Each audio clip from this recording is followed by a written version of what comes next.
সালটা ১৯৭৩ সাল।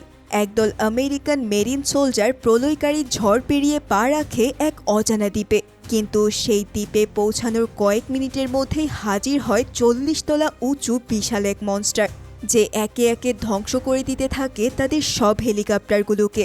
ভয়ে আতঙ্কে সবাই যখন পালাতে শুরু করে, তখন এই দ্বীপের নিচ থেকে এমন কিছু উঠে আসে যা কেউ কল্পনাও করতে পারেনি।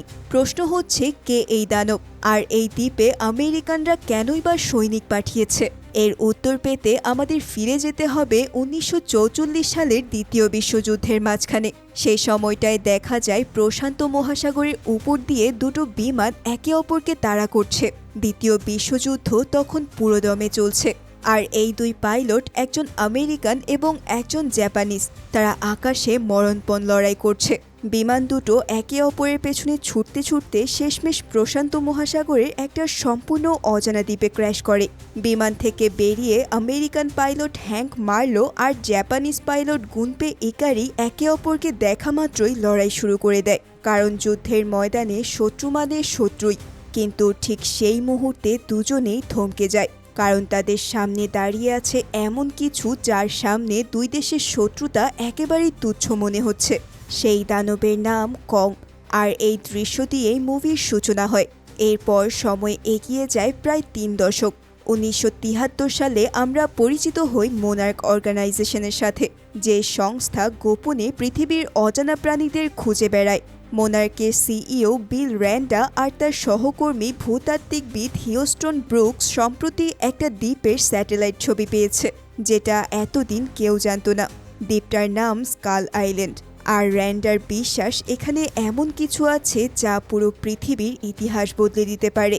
তাই তারা সিনেটরের সামনে হাজির হয় এই অভিযানের জন্য অনুমোদন আর বাজেট চাইতে।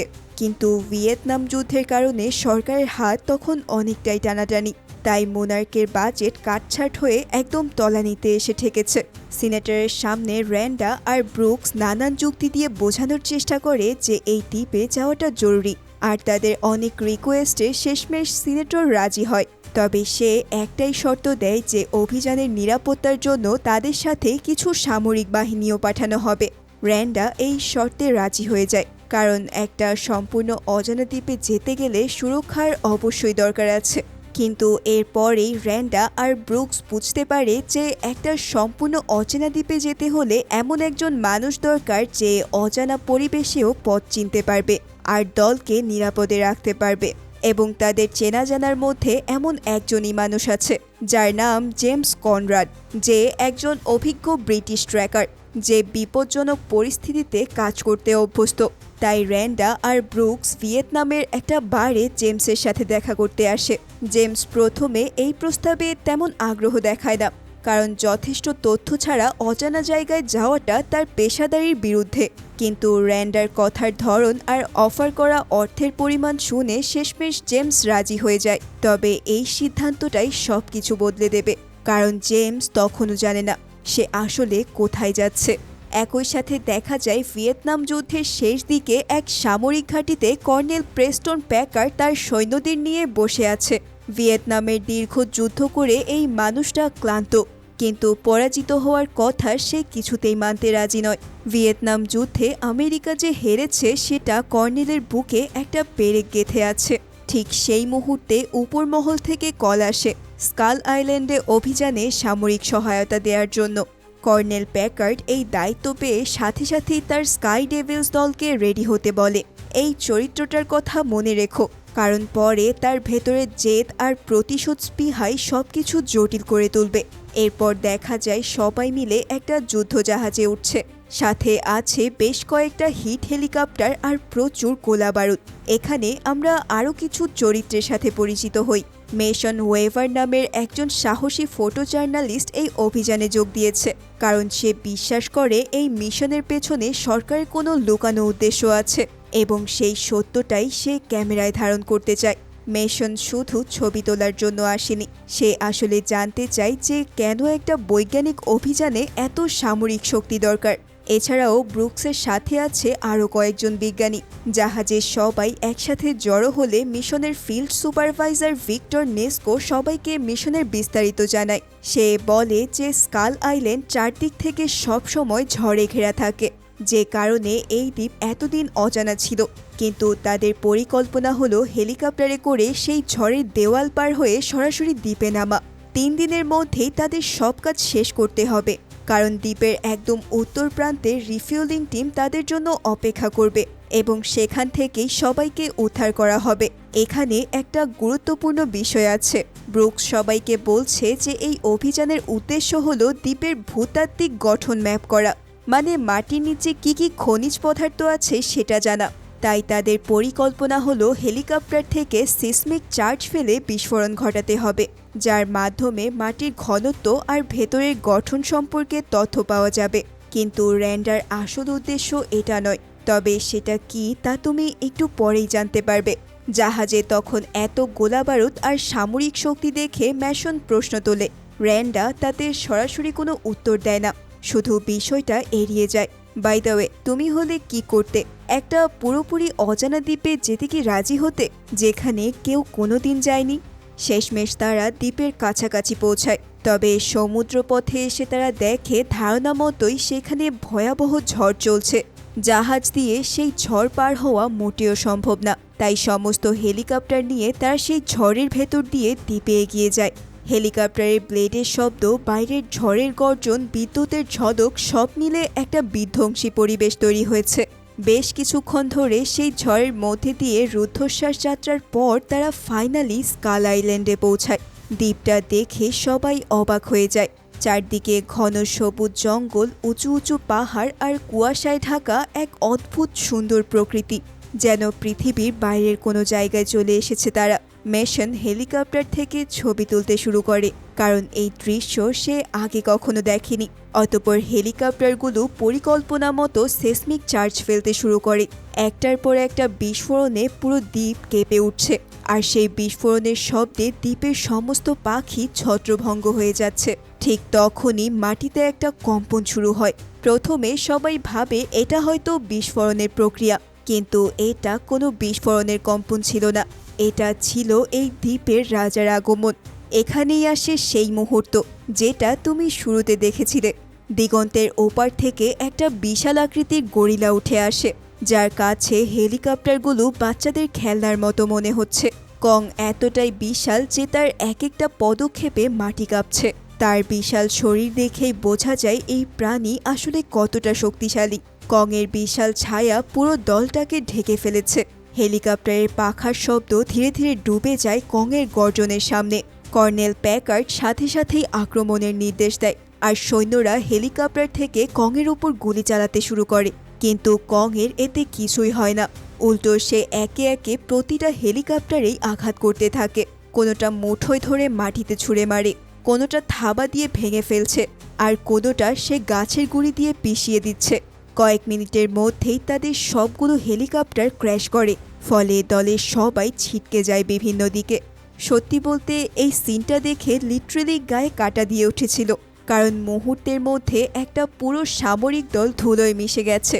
কংয়ের আক্রমণে দলের বেশ কয়েকজন মারা যায়, বাকিরা কোনো মতে বেঁচে বিভিন্ন জায়গায় ছিটকে পড়ে। এরপর দেখা যায় তাদের দলটা দুটো আলাদা গ্রুপে ভাগ হয়ে গেছে। একদিকে কর্নেল প্যাকার্ড তার সামরিক দলের বাকি সদস্যদের নিয়ে আছে, আর অন্যদিকে জেমস, মেসন, ব্রুকস আর আরও কয়েকজন। মিশনের পরিকল্পনা ছিল 3 দিন পরে দ্বীপের একদম উত্তর প্রান্তের রিফিউলিং টিমের সাথে মিলিত হওয়া, যারা সেখান থেকে সবাইকে উদ্ধার করবে। তাই দুটো দলেরই লক্ষ্য একটাই, উত্তর প্রান্তে পৌঁছানো। কিন্তু কর্নেল প্যাকার্ডের মনের ভেতর অন্য একটা চিন্তা ঘুরছে। কংয়ের আক্রমণে তার এত সৈন্য মারা গেছে, আর এই অপমান সে কিছুতেই মানতে পারছে না। ভিয়েতনামে ইতিমধ্যেই একবার হেরেছে, আর এখানেও এভাবে পিছু হাঁটতে হচ্ছে। এটা কর্নেলের পক্ষে মেনে নেওয়া অসম্ভব। তাই এখন সে কংকে মারতে চাইছে। কর্নেল প্যাকার্ডের জন্য এই বদলা শুধু কংয়ের বিরুদ্ধে নয়, বরং তার নিজের অহংকারের বিরুদ্ধেও। তার মনে হতে থাকে যে কংকে মারলেই হয়তো সে আবারও নিজেকে একজন বিজয়ী কমান্ডার বলে মনে করতে পারবে। তাই কংয়ের বিরুদ্ধে বদলা নেওয়াটা তার কাছে এখন সবচেয়ে বড় লক্ষ্য হয়ে উঠেছে। কিন্তু বদলা নেওয়ার আগে র্যান্ডার সাথে তার একটা গুরুত্বপূর্ণ কথা হয়। কর্নেল তাকে বন্দুক তাক করে জিজ্ঞেস করে যে এই দ্বীপে আসার আসল উদ্দেশ্য কী, কারণ শুধু খনিজ পদার্থের খোঁজ করতে এত সামরিক শক্তি লাগার কথা না। র্যান্ডার তখন তার আসল পরিচয় আর উদ্দেশ্য বলে। সে জানায় যে 1943 সালে লাউটন নামের একটা জাহাজ এই প্রশান্ত মহাসাগরেই নিখোঁজ হয়ে গিয়েছিল, আর সেই জাহাজের হাজার হাজার যাত্রী কোনো অদ্ভুত কারণে মারা গিয়েছিল। র্যান্ডার বিশ্বাস সেটা আসলে মনস্টারদের কাজ, আর সে নিজে সেই ঘটনার একমাত্র বেঁচে থাকা সাক্ষী। সে আরও বলে যে মোনার্কের আসল উদ্দেশ্য হলো প্রমাণ করা যে পৃথিবীতে বিশাল বিশাল প্রাগৈতিহাসিক প্রাণী এখনও বেঁচে আছে। এই কথা এতদিন কেউ বিশ্বাস করেনি, সবাই তাকে পাগল বলেছে। কিন্তু সে স্কাল আইল্যান্ডে সে প্রমাণ সংগ্রহ করতে চায়, যাতে সরকার আর সেনাবাহিনীকে বোঝানো যায় এবং এই মনস্টারগুলোকে মোকাবেলা করার জন্য ব্যবস্থা করা যায়। 30 বছর ধরে সে এই সত্যটা প্রমাণ করার চেষ্টা করে আসছে, আর এই দ্বীপ তার শেষ সুযোগ। কর্নেল প্যাকার্ড এই কথা শুনে আরও রেগে যায়, কারণ সে এখন বুঝতে পারছে যে তাকে আসলে পুরো সত্যটা না জানিয়ে এখানে নিয়ে আসা হয়েছে, আর তার এত সৈন্য মারা গেছে এই লুকানো উদ্দেশ্যের কারণে। তবুও র্যান্ডা কর্নেলকে অনুরোধ করে যে এখন ফেরত না গিয়ে প্রমাণ সংগ্রহ করে নিয়ে যেতে, কারণ সেটা দিয়ে পরে আরও বড় সেনাবাহিনীর দল পাঠিয়ে এই মনস্টারদের মোকাবেলা করা যাবে। কিন্তু কর্নেল মনে মনে ঠিক করে নেয় যে কংয়ের বদলা সে একাই নেবে। এদিকে জেমস মেসন আর তাদের দল জঙ্গলের মধ্যে দিয়ে উত্তর দিকে এগিয়ে যাচ্ছে। জঙ্গল এতটাই ঘন যে উপর থেকে আলো প্রায় আসছেই না, আর চারদিক থেকে অদ্ভুত সব শব্দ ভেসে আসছে। পথে তারা একটা জলাভূমির মধ্যে দিয়ে যাওয়ার সময় এক বিশাল বাফেলো অর্থাৎ মহিষ দেখতে পায়। সাথে সাথেই তারা তার দিকে গান তাক করে। তবে জেমস খেয়াল করে মহিষটি তাদের জন্য বিপজ্জনক নয়, তাই তারা অস্ত্র নামিয়ে ধীরে ধীরে সামনের দিকে হাঁটতে থাকে, আর বাফেলোটিও ঠিকই তাদের কিছু না করেই সেখান থেকে সরে যায়। এখানেই তারা বুঝতে পারে শুধু কংই না, এখানে আরও অনেক এরকম জায়ান্ট প্রাণী আছে। অন্যদিকে আমরা কর্নেল প্যাকার্ডের টিমকে দেখতে পাই, যারা কিনা একটা বাঁশবাগানের মধ্যে দিয়ে যাচ্ছিল। তবে ঠিক তখনই তাদের সাথে ঘটে যায় ভয়ঙ্কর এক ঘটনা। তাদের এক সৈন্য কিছু একটার আঘাতে বিভৎসভাবে মারা যায়। উপরে তাকাতেই তারা একটা জায়ান্ট মাকড়সার মতো প্রাণী দেখতে পায়, যার পাগুলো দেখতে একেবারে বাঁশের মতোই ছিল। এজন্যই তাকে এতক্ষণ কেউই নোটিস করতে পারেনি। মুহূর্তেই সেই প্রাণীটি তাদের আক্রমণ করতে শুরু করে। তবে তারাও বুদ্ধি করে সেই প্রাণীটির পা কেটে দিতে শুরু করে, ফলে সেই প্রাণীটি আর দাঁড়িয়ে থাকতে না পেরে নিচে পড়ে যায়, আর তারা তাদের গুলি দিয়ে তাকে সেখানেই শেষ করে দেয়। এদিকে পরের দৃশ্যে দেখা যায় জেমসরা একটা গ্রামের কাছে এসে পৌঁছেছে। তবে সেখানে চারদিকে বাঁশ আর গাছের গুঁড়ি দিয়ে বিশাল দেয়াল তৈরি করা, আর ভেতরে একটা ছোট্ট জনগোষ্ঠী বাস করছে।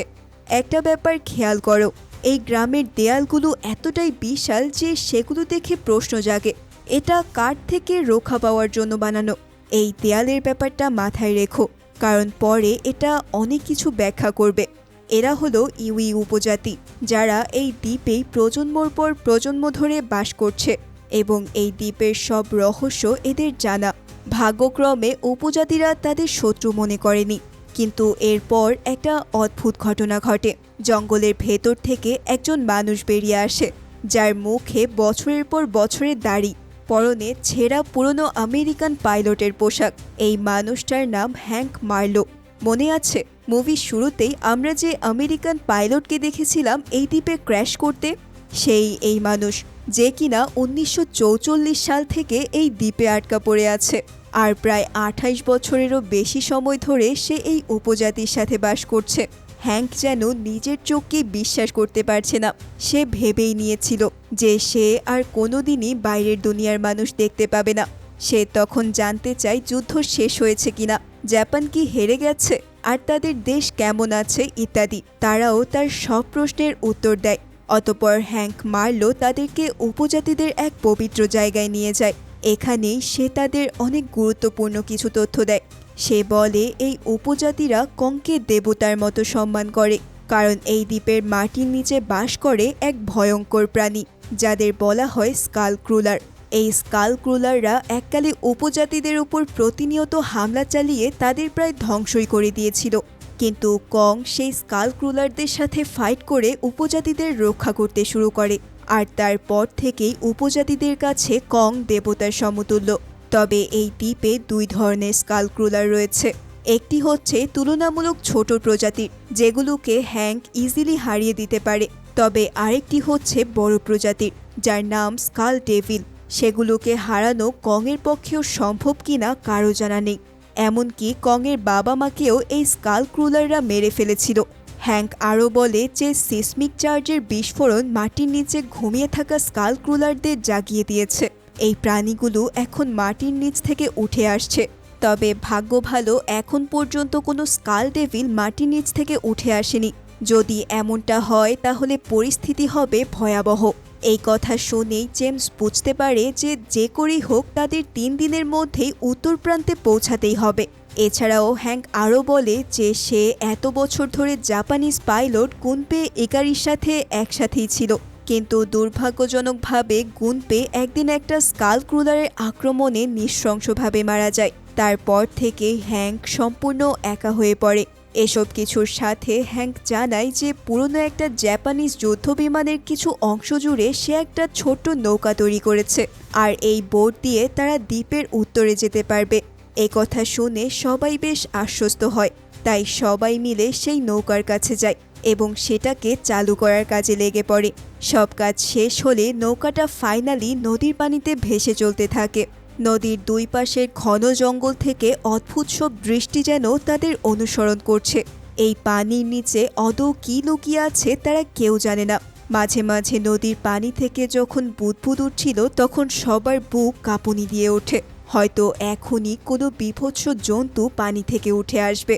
এমন ভয় নিয়ে তারা যখন আরও সামনে আগায় তখন সিন শিফট হয় প্যাকার্ডের এক সৈনিক চ্যাপম্যানের কাছে, যে কংয়ের আক্রমণে আলাদা হয়ে গিয়েছিল।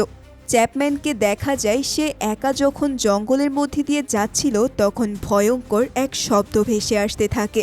আর এই শব্দটা কে করছিল তা তো তোমরা বুঝতেই পারছো। হ্যাঁ, এই আর্তনাদ ছিল কংয়ের। দেখা যায় কং প্রচণ্ড আহত হয়েছে আর ক্লান্ত শরীর নিয়ে পানি পান করছে। আসলে সেই হেলিকপ্টারের আঘাতে কংয়ের হাত ও দেহের অনেক অংশ খুব বাজেভাবে কেটে গেছে।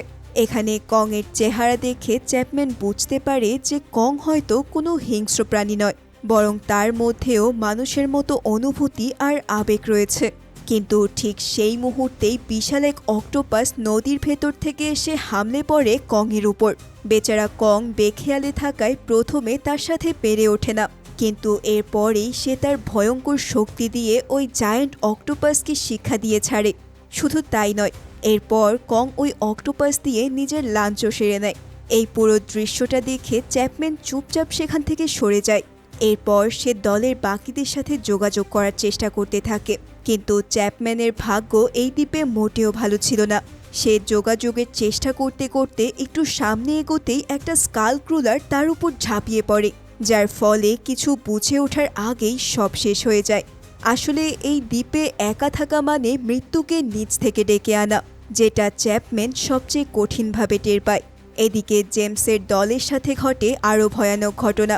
তারা যখন নৌকায় করে যাচ্ছিল তখন পাখির মতো দেখতে বিশাল এক প্রাণী ফিল্ড সুপারভাইজার ভিক্টরকে তাদের নৌকার উপর থেকে ছোঁ মেরে নিয়ে যায় এবং একটা পাখি তাকে বিশ্রীভাবে ছিঁড়ে ফেলে। এসব কিছু এত দ্রুত ঘটে যায় যে কেউ কিছু করার সুযোগই পায় না। এমন ভয়ঙ্কর পরিস্থিতিতে জেমসরা এখন করবেই বা কি? তাদের সামনে আগানো ছাড়া আর কোনো পথও খোলা নেই। এভাবেই সামনে এগিয়ে যেতে থাকলে একসময় তাদের ওয়্যারলেসে কর্নেল প্যাকার্ডের দলের সাথে যোগাযোগ হয়, আর এর কিছুক্ষণ পরেই দুটো দল একটা জায়গায় এসে মিলিত হয়। এখানে জেমস সবাইকে জানায় যে তারা একটা নৌকা তৈরি করতে পেরেছে, তাই এখনই তাদের সকলের উত্তর উপকূলের দিকে রওনা দেওয়া উচিত। কিন্তু কর্নেল প্যাকার্ডের মনে এখন অন্য চিন্তা। সে এখানে একটা শর্ত দিয়ে জানায় তার দলের সদস্য চ্যাপম্যান এখনও নিখোঁজ। সে একবার ওয়্যারলেসে যোগাযোগ করেছিল, তার মানে সে হয়তো এখনও বেঁচে আছে। যেহেতু প্যাকার্ডের মতে সে এখনও বেঁচে আছে, তাই সে চ্যাপম্যানকে না উদ্ধার করে এই দ্বীপ ছাড়বে না। এছাড়াও তার ধারণা চ্যাপম্যান আছে দ্বীপের দক্ষিণ দিকে। এই কথা শুনে হ্যাংক সাথে সাথে মাথা নাড়ে। সে জানায় যে দক্ষিণ দিকে যাওয়া মানে সরাসরি স্কালক্রুলারদের রাজত্বে ঢুকে পড়া, আর এটা চরম বোকামি ছাড়া আর কিছুই হবে না। কিন্তু কর্নেল প্যাকার্ড হ্যাংকের কথায় কান দেয় না। তার মাথায় এখন শুধু একটাই চিন্তা, চ্যাপম্যানকে যেভাবেই হোক খুঁজে বের করতে হবে। বুঝতেই পারছো, তারা এখনো জানেই না যে চ্যাপম্যান মারা গিয়েছে। শেষমেশ অনিচ্ছার সত্ত্বেও টিমের সবাই তার কথা মানতে রাজি হয়, আর তারা চলতে থাকে দক্ষিণ দিকে। এভাবে বেশ কিছুটা পথ হাঁটার পর তারা একটা জায়গায় এসে থামে। তবে এটা এমন এক জায়গা যেটা দেখলে যে কারো গা ছমছম করে উঠবে। দেখা যায় চারদিকে ছড়িয়ে ছিটিয়ে আছে বিশাল বিশাল স্কাল। তবে এগুলো কিন্তু কোনো সাধারণ প্রাণীর নয়, বরং এই হাড়গুলো এতটাই বড় যে পাশে দাঁড়ালে একজন মানুষকে একটা পিঁপড়ার মতো লাগবে। তোমরা নিশ্চয়ই বুঝতে পারছো এগুলো কিসের। হ্যাংক জানায় এগুলো কংয়ের মা বাবার কঙ্কাল। বহু বছর আগে এই জায়গায় স্কালক্রুলারদের বড় প্রজাতি অর্থাৎ স্কাল ডেভিলদের সাথে লড়াই করতে গিয়ে তারা এখানেই মারা পড়েছে, আর সেই থেকেই এই জায়গাটা সবার জন্য নিষিদ্ধ। এই কথা শুনে দলের কেউ কেউ বলে ওঠে তাদের এখনই এখান থেকে ফিরে যাওয়া উচিত, কিন্তু কর্নেল নাছোড়বান্ধা। সে তার জেদ নিয়ে সামনের দিকে এগিয়ে যেতে থাকলে বাকিরাও বাধ্য হয়ে তার পিছু নেয়। তবে একটু দূর পর্যন্ত যেতেই তাদের সামনে হাজির হয় বিশাল আকৃতির এক স্কালক্রুলার। এই দৃশ্য দেখে প্রথমে সবাই লুকোনোর চেষ্টা করে, কিন্তু এই প্রাণীগুলোর ঘ্রাণ শক্তি এতটাই প্রখর ছিল যে তারা মানুষের গন্ধ বুঝতে পেরেই শিকার করতে পারে। তাই সবার লুকিয়ে থাকা আর বেশিক্ষণ কাজে লাগে না। ফলে বাধ্য হয়ে সবাই এবার একসাথে গুলি চালাতে শুরু করে। কিন্তু স্কালক্রুলারের চামড়া এতটাই মোটা যে গুলিও তার শরীর ভেদ করতে পারে না। এর উপর ঠিক সেই মুহূর্তে আকাশ থেকে নেমে আসে এক ঝাঁক সেই মাংসাশী পাখি। একদিকে স্কালক্রুলার আর অন্যদিকে পাখির ঝাঁক। ঠিক তার মাঝখানে আটকা পড়ে গেছে পুরো দল। এমন কঠিন পরিস্থিতিতে বের হওয়ারও কোনো রাস্তা নেই। তাই সেই আক্রমণে তাদের টিমের অনেকেই নিহত হয়। প্রাণ হারানো সৈন্যদের মধ্যে ছিল বিজ্ঞানী র্যান্ডাও। কিন্তু এখানে ওয়েভার খেয়াল করে যে মাটির নিচ থেকে মিথেন গ্যাস লিক হচ্ছে, আর এটা দেখে তৎক্ষণাৎ তার মাথায় একটা বুদ্ধি খেলে যায়। সে প্রথমে একটা ট্র্যাপ মতো বানিয়ে স্কালক্রুলারের জন্য অপেক্ষা করতে থাকে। এরপর সুযোগ বুঝে যেই না সে তার লাইটার ওখানে ছুঁড়ে মারে, তখন মুহূর্তেই আগুনের বিস্ফোরণ ঘটে এবং সেই আগুনের শিখাতে ফাইনালি প্রাণ হারায় ওই স্কালক্রুলার। অবশেষে প্রাণ বাঁচাতে পেরে হ্যাংক এবার সরাসরি বলে দেয় যে সে এক্ষুনি চলে যাচ্ছে। কিন্তু কর্নেল প্যাকার্ড এখানেও সেই একই কথায় অবিচল। চ্যাপম্যানকে ছাড়া সে কোথাও যাবে না। আর তখনই জেমস এমন একটা কথা বলে যেটা শুনে পুরো দলে নিস্তব্ধতা নেমে আসে। সে জানায় যে চ্যাপম্যান আর বেঁচে নেই, কেননা একটু আগে যে স্কালক্রুলারটাকে তারা মেরেছে সেটার মুখ থেকে একটা মানুষের খুলি বের হয়েছিল, আর সেই খুলির সাথে আটকে ছিল চ্যাপম্যানের লকেট। এই কথা শুনে কর্নেল বেশ বিমর্ষ হয়ে যায়, কিন্তু এই বেটা এতটাই জেদি যে এখন চালাচ্ছে অন্য বুদ্ধি। কর্নেল জানায় তাদের যেতে হবে চ্যাপম্যানের হেলিকপ্টার যেখানে ভেঙে পড়েছিল সেখানে, কারণ সেখানে এখনও পড়ে আছে অনেক অস্ত্র ও বিস্ফোরক, আর সেই অস্ত্র দিয়ে সে হত্যা করতে চায় এই দ্বীপের রাজা কংকে। একথা শুনে হ্যাংক তীব্র আপত্তি জানায়। সে বোঝানোর চেষ্টা করে যে কং হচ্ছে এই দ্বীপের একমাত্র রক্ষাকর্তা। যুগের পর যুগ সে এখানকার মানুষদের স্কালক্রুলারদের হাত থেকে বাঁচিয়ে আসছে, তাই কংকে সরিয়ে দিলে স্কালক্রুলারগুলো সবাইকে শেষ করে দেবে। কিন্তু এত সব শুনেও কর্নেলের কিছুই যায় আসে না। তার একটাই কথা, আর সেটা হলো প্রতিশোধ। এরপর কর্নেলের এমন মনোভাব শুনে জেমস বুঝতে পারে যে তার সাথে তর্ক করে কোনো লাভ নেই, যার ফলে সে কর্নেলের সৈন্যদের রেখে বাকি সবাইকে নিয়ে ফিরতে শুরু করে। অন্যদিকে কর্নেল তার বাহিনী নিয়ে ঠিকই পৌঁছে যায় ওই ক্র্যাশ হওয়া হেলিকপ্টারের কাছে। এরপর সেখান থেকে জ্বালানি তেল ও বিস্ফোরক সংগ্রহ করে কংকে ফাঁদে ফেলার পরিকল্পনা হয়। তাদের পরিকল্পনা হলো প্রথমে জ্বালানি দিয়ে তারা গর্তগুলো ভর্তি করে রাখবে, তারপর যখন কং আসবে তখন তাকে তারা জ্যান্ত পুড়িয়ে শেষ করে দেবে। কিন্তু এই পরিকল্পনা আসলে ঠিক কতটা কাজে লাগবে তা জানতে আরেকটু অপেক্ষা করতে হবে। ইতিমধ্যে রাত নামতে শুরু করেছে। জেমস আর ওয়েভার একটা পাহাড়ের চূড়ায় উঠে দেখার চেষ্টা করছে তাদের নৌকাটা কতটা দূরে। রাতের অন্ধকারে দ্বীপটাকে আরও রহস্যময় লাগছে। আর ঠিক তখনই তাদের সামনে এসে দাঁড়ায় কং। বিশাল এই প্রাণীটা পাহাড়ের চূড়ায় উঠে এসে ঠিক থমকে দাঁড়ায় জেমস আর ওয়েভারের সামনে।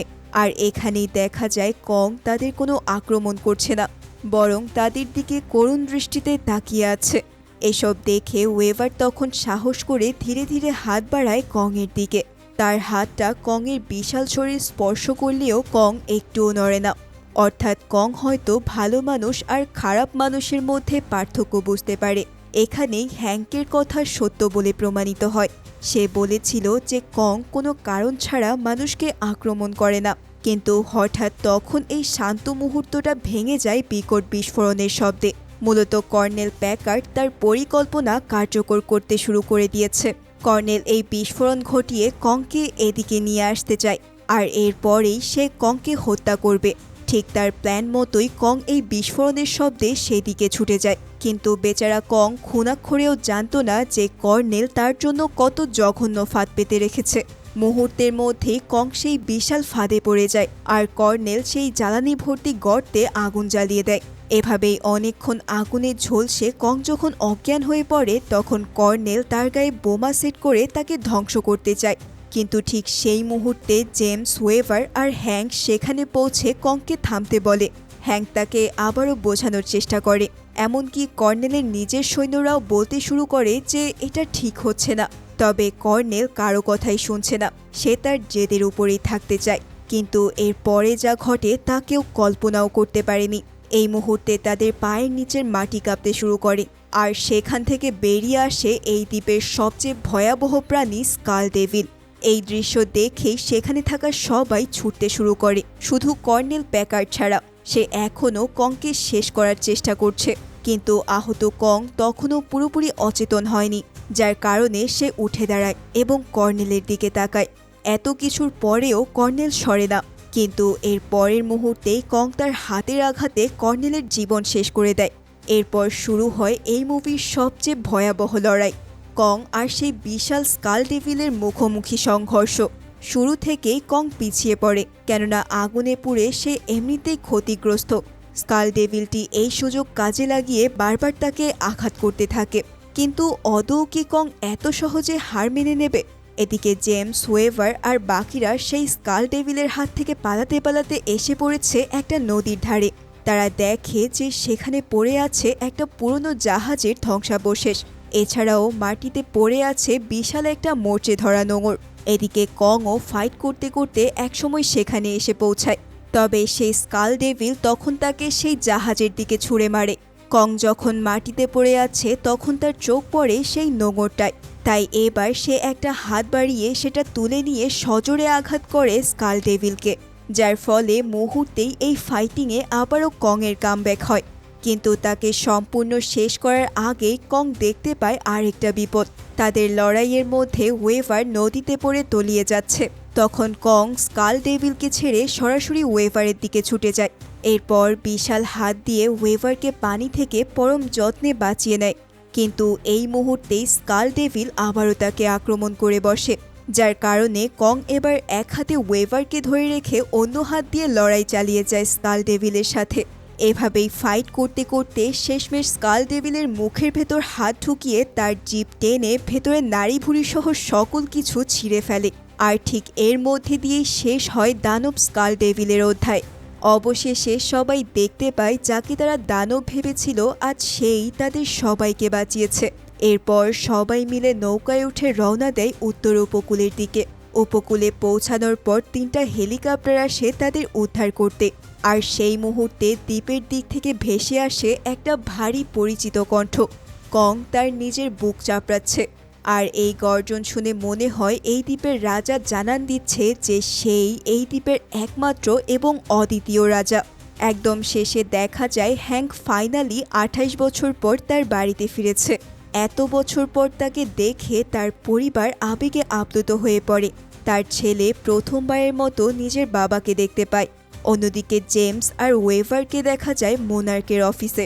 তাদের আটকে রাখা হয়েছে জিজ্ঞাসাবাদের জন্য।